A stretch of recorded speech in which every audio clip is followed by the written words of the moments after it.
Selamat siang Sobat Plastikos, saya Amila, Residen Bedah Plastik, Rekonstruksi dan Estetik FKUI RSCM. Selamat datang di episode keempat FKUI Plastic Surgery TV.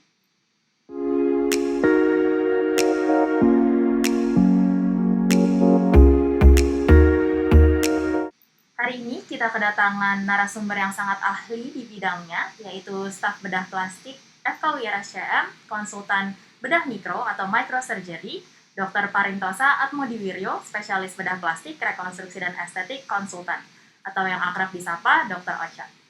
Selamat siang Dr. Ocha. Selamat siang. Hari ini Dr. Ocha akan membawakan topik mengenai rekonstruksi payudara. Apakah mungkin membuat payudara baru setelah operasi pengangkatan payudara? Nah, para sobat plastikos di sini juga mungkin memiliki rasa penasaran dan bertanya-tanya nih tentang rekonstruksi payudara. Apakah para sobat plastikos memiliki kerabat dengan kondisi yang sama? Bagaimana sih caranya untuk rekonstruksinya? Sekarang saatnya kita mengenal lebih jauh tentang rekonstruksi payudara setelah operasi pengangkatan payudara. Setelah ini, Dr. Ocha akan memaparkan sekilas mengenai rekonstruksi payudara setelah operasi pengangkatan payudara, yang kemudian akan diadakan sesi tanya-jawab. Kepada Dr. Ocha dipersilahkan. Baik, terima kasih.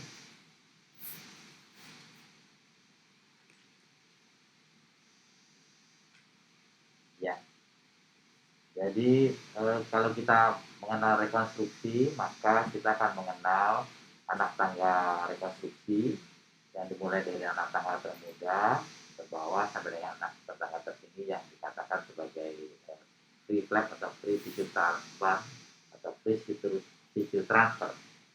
Apakah itu? Itu adalah memindahkan satu jaringan dari satu tempat di badan pasien, bisa berupa jaringan lunak, bisa jaringan tulang, bisa jaringan otot dan sebagainya, yang kemudian diambil dan dipisahkan pembuluh darah dan dipertahankan agar pembuluh darah tersebut tetap menjadi sumber perdarahan pada jaringan yang kita sebut sebagai flap. Jaringan tersebut kemudian kita angkat, jadi jaringan itu adalah jaringan besar dengan pembuluh darahnya, kita pindahkan ke tempat yang lain yang sudah disiapkan pembuluh darahnya.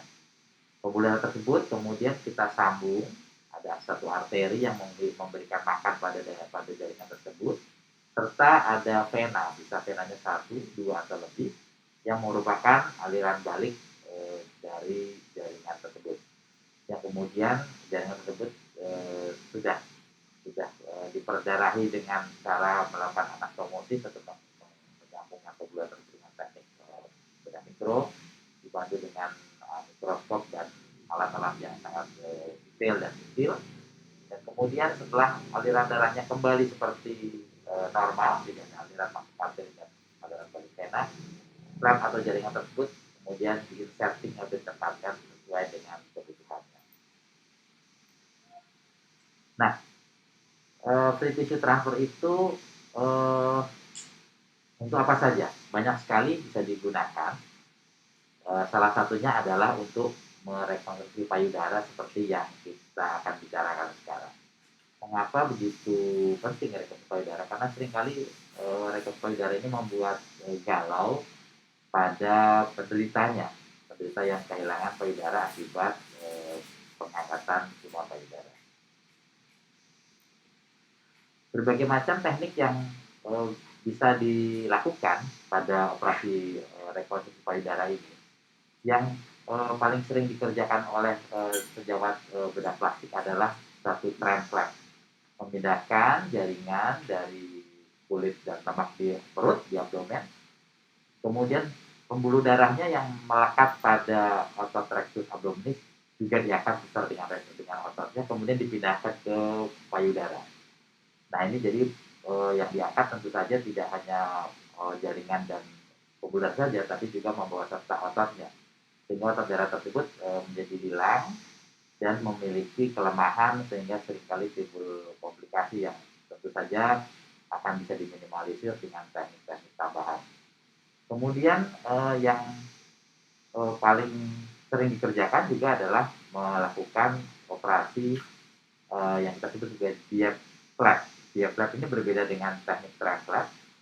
DIEP flap ini hanya mengambil pembuluh darah dari daerah abdomen tersebut, kemudian dipisahkan dan kemudian tetap mempertahankan lengket dengan kulit di daerah abdomen, sehingga kulit tersebut kemudian mendapat sisa perdarahan dari pembuluh darahnya saja tanpa membawa serta otot rektus. Hal ini akan sangat mengurangi mobilitas donor sehingga pasien masih tetap seperti normalnya karena hanya pembuluh darahnya saja yang diambil dan kemudian nanti sampai di daerah dada, payudara, pembuluh darah itu akan disambungkan pada suatu resepien, bisa disambungkan pada arteri mamari internal, thoracodorsal, thoracoacromial dan sebagainya yang tidak kita kerjakan sebelumnya. Teknik lain yang dahulu sangat populer adalah teknik dengan menggunakan otot trapezius majorsi. Jadi diambil dari daerah punggung, kemudian beserta dengan bagian kulitnya, kemudian diputarkan ke depan, sehingga timbullah massa payudara baru yang berisi bukan hanya lemak tapi otot. Tentu saja ini makin hari ke hari makin kurang diminati karena sebenarnya dibutuhkan adalah jaringan lemak saja, tapi ototnya tetap di bawah karena otot tersebutlah yang mengikuti flap atau jaringan tersebut. Nah, pada operasi dengan teknik diet ini atau teknik free flap ini, biasanya yang dilakukan adalah itu saja adalah menyiapkan pembuluh darahnya. Pembuluh darahnya harus disiapkan, dicari dulu, kemudian sudah disiapkan, tim yang lain akan menyiapkan flap. Flap ini adalah jaringan yang tadi yang akan mengantikan defek payudara tersebut. Dari abdomen kita ambil, kemudian dengan hati-hati dipreservasi pembuluh darah yang menghidupi kulit dan lemak abdomen tersebut, diangkat, kemudian siap untuk dipindahkan dan disambungkan pada pembuluh darah resipien di daerah dada. Nah, kemudian defek donornya akan sangat minimal karena kita hanya membebaskan atau membuka otot rektus saja tanpa membuang otot rektusnya, kemudian dapat dijahit primer membentuk skar yang lazim.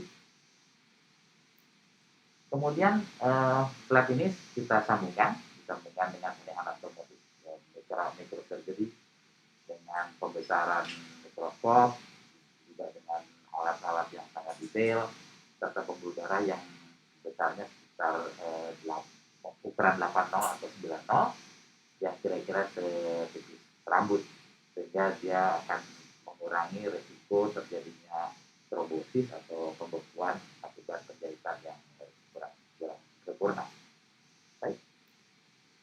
Nah, ini hasilnya. Jadi payudara yang sebelah kanan pasca rekonstruksi diambil dari abdomen, skar di abdomennya cukup panjang tapi bisa disembunyikan pada lipatan celana, dan pada rekonstruksi berikutnya dapat dibuat papilama dengan sebuah flap lokal, dan ini pasiennya sudah hampir finish, tinggal dibuatkan warna nipple area kompleks sehingga sama dengan misalnya bisa dengan dua teknik, dengan teknik subgraf maupun dengan teknik satu.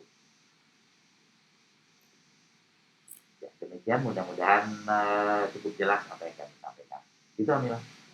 Terima kasih atas penjelasan Dr. Ocha yang pastinya membuat informasi tambahan bagi Sobat Plastikos. Nah, Dok, kita ada beberapa pertanyaan nih, Dok, yang kira-kira mungkin Sobat Plastikos juga bertanya-tanya nih di rumah.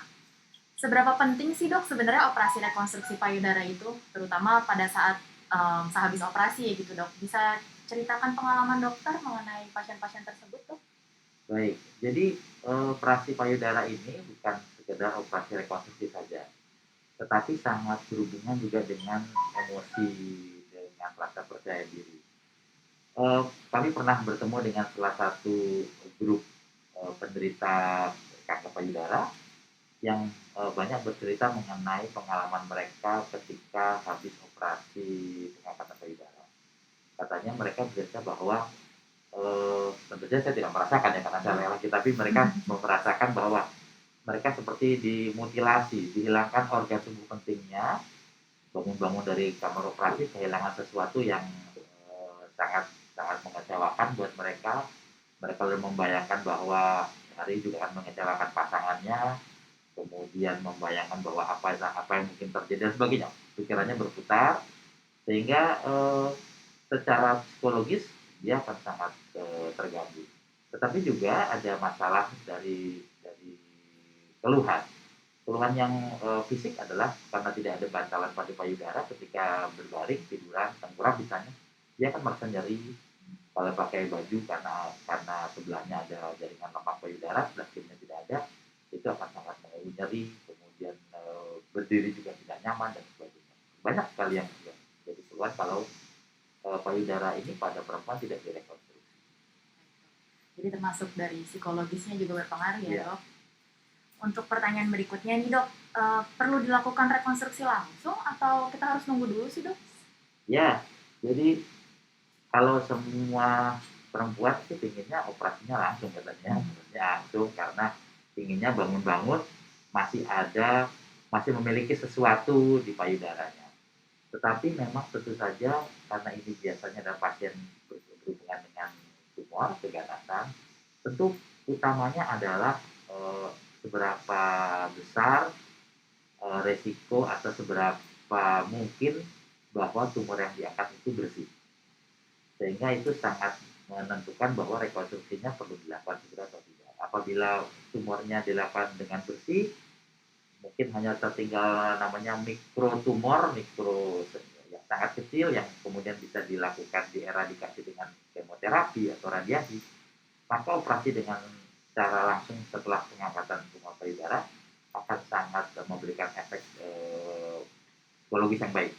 Demikian juga pada kami dari tim medis akan lebih mudah karena biasanya jaringannya akan sangat tegar, payudaranya akan bagus dibandingkan dengan pasien yang sudah dilakukan operasi kemudian ditunggu beberapa lama. Itu kesulitan yang muncul ada pada saat operasi di mana ada pengesetan, lebih sulit prinsipnya. Jadi operasi pun akan jadi lebih lama, tetapi bisa dilakukan secara langsung maupun kemudian hari setelah tumornya bersih. Melanjutkan pembahasan mengenai dilakukan rekonstruksi secara langsung nih, Dok. Nanti kalau kita evaluasi tumor berikutnya, apakah ada gangguan nggak, Dok, dengan dilakukan rekonstruksi secara langsung? Ya, betul, Dr. Amila. Jadi karena ini berhubungan dengan rekonstruksi pasca pengangkatan tumor, jadi maka tumornya jelas yang harus paling benar. Kadang-kadang pasien suka datang ke poliklinik bedah plastik itu udah lupa gitu bahwa sebenarnya penyakit utamanya adalah tumor gitu, sehingga berasik-asik dengan bekasnya harus bagus dan sebagainya. Jadi betul bahwa evaluasi sangat penting dalam melihat adanya kekambuhan. Nah, melihat evaluasi itu yang kita punya alat canggih yang namanya ultrasonografi atau mamografi, seperti pada saat pasien sebelum dilakukan operasi pengangkatan tumor payudara.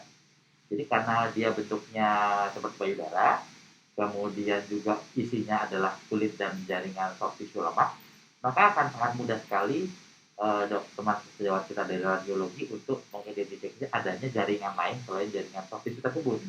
Sehingga akan sangat mudah. Jadi tidak perlu takut bahwa tidak pernah bisa terdeteksi. Jadi asalkan pasien teratur memeriksakan dirinya minimal 1 tahun sekali, maka deteksi dini akan bisa menemukan adanya kekambuhan. Kemudian mungkin pertanyaan yang dipikirkan para sobat plastikos di rumah nih mengenai scar tambahan, Dok. Kira-kira luka operasinya nanti gimana ya, Dok? Ya, jadi sayangnya manusia, dokter bedah plastik juga manusia gitu ya. Jadi dia bisa mengerjakan sesuatu yang sepertinya mengadakan sesuatu yang tadinya tidak ada, jadi payudara yang tadinya kurang tidak ada gitu menjadi muncul kembali. Tetapi tentu saja eh, harus harus digantikan oleh jaringan di tempat lain. Makanya kita memikirkan bahwa jaringan pengganti tersebut kiranya bisa diperoleh dari tempat yang tertutup, tersembunyi, dan cukup biasanya. Makanya kalau kita mengambil jaringan dari abdomen, maka kulitnya masih bisa ditutup, jadi bisa ditarik. Pastinya kebetulan dapat bonus kamita atau mengecilkan abdomen. Atau bila diambil dari punggung juga akan memberikan scar yang harapannya akan tipis. Tapi tentu saja kita bahwa dia tetap ada scar, tapi jangan takut karena dokter bedah plastik kan mengurus scar. Jadi scarnya biasanya akan sangat halus dan bersembunyi. Dan tadi kan dokter menjelaskan juga nih, Dok, beberapa teknik yang bisa dilakukan. Ada tram flap, diet flap, ataupun latissimus dorsi flap. Kira-kira dari sekian banyak teknik yang dokter telah paparkan, Yang mana sih dok yang jadi pilihan utama? Dokter bedah plastik itu punya banyak senjata, mulai dari rekonstruksi yang sederhana sampai dengan rekonstruksi yang tingkatnya canggih. Rekonstruksi itu tentu saja sangat tergantung pada kemampuan dokter bedahnya, kemudian juga pada fasilitas serta bagaimana merawat lukanya. Jadi misalnya dengan dijahit tentu saja bisa, tapi kan maksudnya tidak bagus. Indra juga bisa. Tetapi kalau kita berhubungan dengan rekonstruksi payudara yang unik ini karena dia bentuknya tiga dimensi kan, seperti tonjolan, itu tentu saja membutuhkan suatu flap. Flap itu kalau kita ingin memilih tentu saja kalau kita membuat gold standar yang terbaik, itu pilihannya adalah dengan diet flap. Diet flap atau diet free flap ini tentu saja saya sampaikan tadi memindahkan jaringan abdomen dengan pembuluh darahnya ke arah payudara yang kemudian disambungkan. Mengapa? Karena morbiditasnya sangat minimal. Kontraktusnya tetap dipertahankan sehingga tidak terjadi bulging atau herniasi pada dari usus yang di dalam abdomen. Kemudian juga skarnya seperti skar luka kamitak atau penarik perut. Jadi pasiennya juga dapat bonus, misalnya dapat bonus tambahan gitu. Tetapi tentu saja mesti dilihat kalau memang jaringan perutnya sangat kecil, ya tidak bisa. Kita mencarikan jaringan yang lain, misalnya dari paha sebagai sasaran pencegahan operasi plan, atau dari latissimus dorsi pun demikian karena ototnya pun misalnya cukup.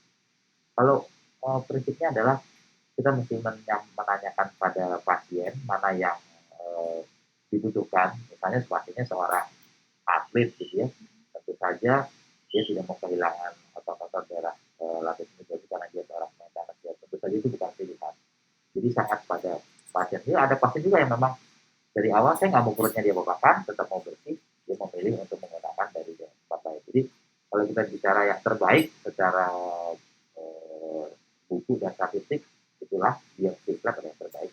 Tetapi kita juga mesti memperhatikan kebutuhan pasien. Sehingga saya bilang lagi bahwa dokter plastik adalah dokter yang punya banyak senjata, tinggal pasien dipersilakan memilih sesuai dengan hasil penjelasan yang terbaik.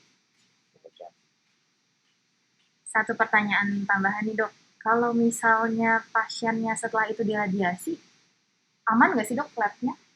Ya, jadi sebetulnya nomor satu ini radiasi kan tentu berhubungan dengan ada kemungkinan tumor yang tersisa barangkali ya. Jadi nomor satu memang kita mesti menangani penyakit payudara ini mesti bekerja sama dengan baik dengan dokter bedah onkologi.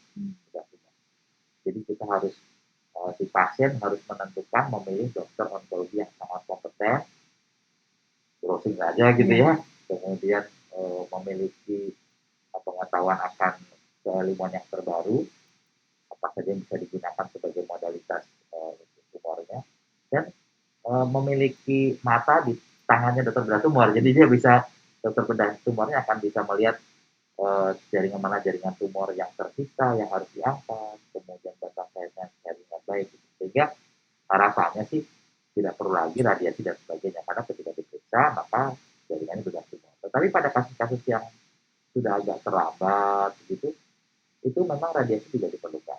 Tetapi tidak usah takut bahwa jaringan yang dipindahkan adalah jaringan yang sangat durable, jaringan yang sangat sehat, yang akan kaya vaskularisasi, dan itu kuat sekali untuk diberikan radiasi. Ya memang efek samping dari radiasi ada, misalnya ada perubahan warna, kemudian agak sedikit volumenya mengecil karena adanya penyusutan gitu ya. Itu bisa saja terjadi, tetapi sekali lagi dokter bedah plastik yang pernah rekonstruksi punya banyak senjata. Kalau mengkurut ya nanti dibesarkan, bisa ditambahkan dengan implan barangkali atau ditambah dengan fat graft yang bisa mengisi tetap, jadi isinya tetap lemak, tidak ada implan lagi, atau ditunggu nanti bisa diberikan filling dan sebagainya. Jadi masih punya banyak jalan keluar. Yang paling penting adalah nomor satu pasiennya bebas tumor dan kemudian rekonstruksinya tercapai. Jadi nanti dokter bedah plastik akan mencarikan modalitas yang sekian banyak itu ya dok untuk diaplikasikan pada pasiennya. Nah dok, ada nggak kira-kira tips-tips atau informasi tambahan bagi sobat plastikos di rumah dari Dokter Ocha tentang rekonstruksi payudara ini? Ya, jadi dalam menata laksana tumor payudara ini, tentu saja ini bukan pekerjaan dari dokter bedah plastik mata. Memang ada di ilmu bedah plastik itu onkologi namanya, onkoplasti itu ada juga di bidang bedah plastik. Tetapi kalau kita memiliki sejawat yang lebih ahli di bidang onkologi, maka jangan segan-segan untuk melakukan konsultasi dengan dokter onkologi tersebut. Demikian juga teman-teman dari keilmuan lain yang melihat bahwa rekonstruksi bedah plastik itu lebih baik buat pasiennya, maka silakan mengirimkan pasien untuk bekerjasama dengan tim bedah plastik karena memang tujuannya adalah demi kebaikan pasien. Makin banyak dikerjakan dengan orang yang ahli di bidangnya, maka nilai kesembuhan dan hasilnya pasti akan lebih baik. Jadi jangan segan-segan untuk mencari informasi, browsing tentang hal ini, bergabung dengan para penyandang tumor payudara yang punya beberapa grup yang sangat mudah didapat sehingga mendapat informasi yang lengkap dan bisa prinsipnya bisa diberikan jalan keluar dengan tepat dan baik. Terima kasih Dokter Ocha atas penjelasannya dan juga sharing ilmunya yang sangat berharga bagi kita semua. Sampai jumpa lagi dalam episode FKUI Plastic Surgery TV berikutnya.